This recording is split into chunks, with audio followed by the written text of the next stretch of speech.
Invité le face-à-face de Claude Askolovitch. Claude, vous recevez ce matin le député européen Front National, Aymeric Choprade. Aymeric Choprade est conseiller international de Marine Le Pen avant même de l'avoir rejoint. Vous lui donniez des conseils avant d'être officiellement en politique.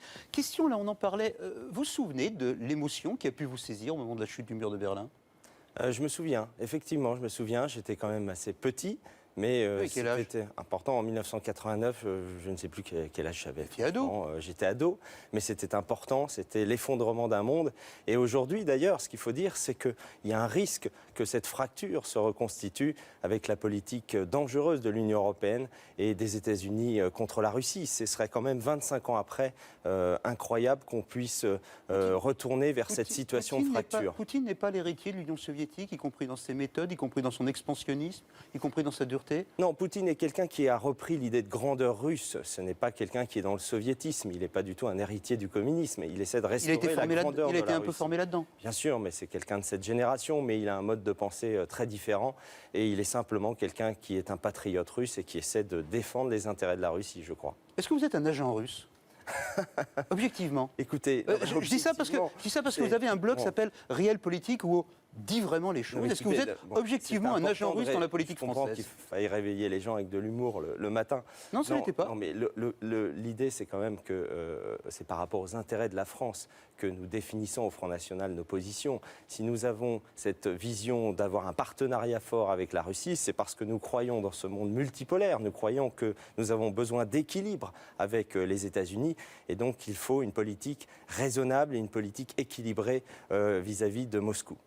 Du point de vue de l'opposant russe, du point de vue du journaliste russe, du point de vue peut-être du patriote ukrainien, la position est discutable. Est-ce que vous êtes capable d'entendre cela, que M. Poutine peut incarner un pouvoir oppresseur pour beaucoup de gens? Moi, j'entends tous les points de vue. D'abord, c'est une règle et c'est mon caractère. Mais le patriote ukrainien, lequel ? Parle-t-on de celui de l'Ouest? Parle-t-on de celui de l'Est?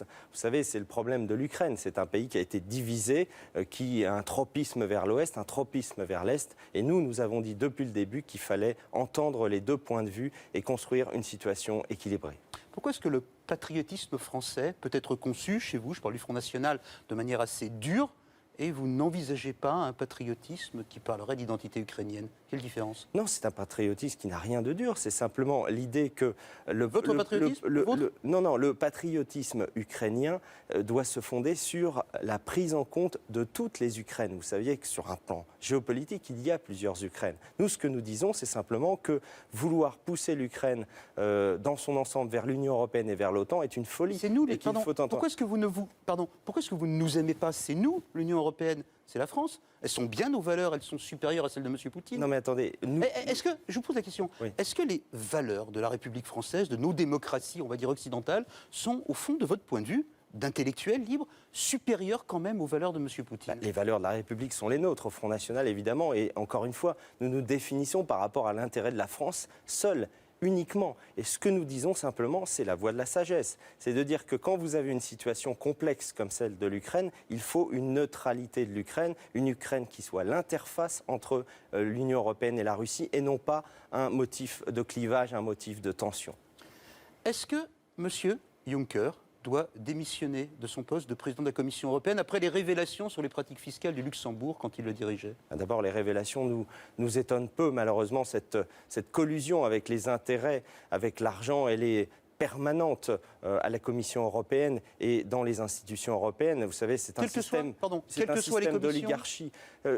Bien sûr, il y a toujours des gens qui sont plus forts par rapport à l'argent, mais d'une manière générale, le système est une forme d'oligarchie qui entend les intérêts des multinationales, qui entend les intérêts de la finance et qui ne correspond pas au bien commun. Par conséquent, M. Juncker, oui, doit démissionner quand on sait qu'il a présidé au destin du Luxembourg et que le Luxembourg a été une chambre de blanchiment, une chambre d'évasion fiscale incroyable pendant près de 20 ans. Il y a une bonne manière de le remplacer, M. Juncker, en supposant, ce qui n'arrivera pas, qu'il démissionne? La seule manière de remplacer M.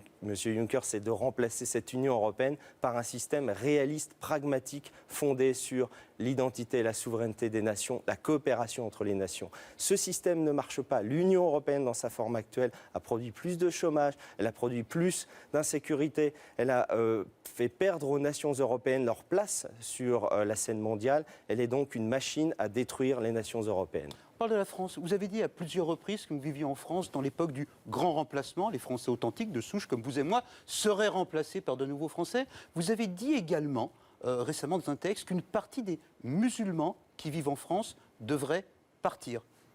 Ce que j'ai dit est une chose très simple. Je n'ai pas dit exactement les choses comme vous l'avez. Vous avez exactement écrit cela.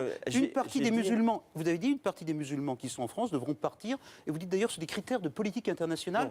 Je voudrais savoir comment vous organisez ça. Est-ce que je peux vous répondre? Sinon, je bouge les lèvres et c'est vous qui parlez. La question est très simple.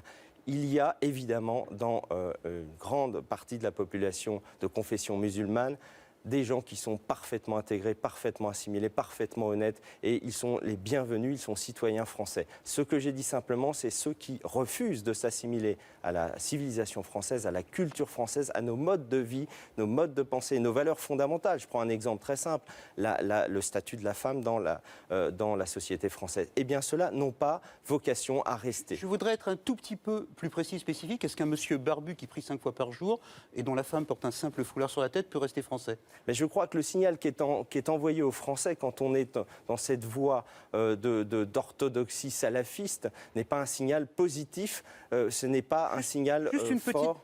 Juste une petite barbe et 5 prières par jour. Non, mais je vous rassure, j'ai été barbu moi-même, donc je n'ai rien contre les barbus. Je pose la question, est-ce qu'un musulman pratiquant barbu dont la femme porte simplement un foulard sur la tête doit quitter la France? Non, bien sûr que non. Quelqu'un qui est pratiquant, s'il respecte les lois de la République, il n'y a aucun problème. Je dis simplement que des gens qui clairement disent qu'ils appartiennent à l'Oumma, à la nation musulmane au-dessus de la République française, eh bien, il y a incompatibilité et ils n'ont pas vocation, eux, à rester. Ça fait combien de personnes? On a presque fini. Combien de personnes devront partir? On n'a pas fait de comptage, mais c'est l'idée, c'est l'idée.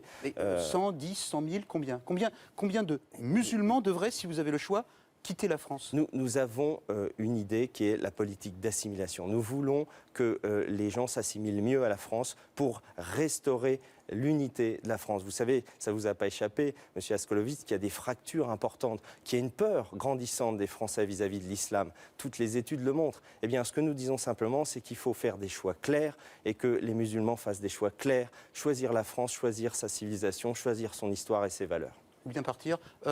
Pardon, j'aurais pas dû conclure, mais c'est quand même ce que vous avez écrit. Merci d'avoir été avec nous. Merci beaucoup. Bon courage. Merci.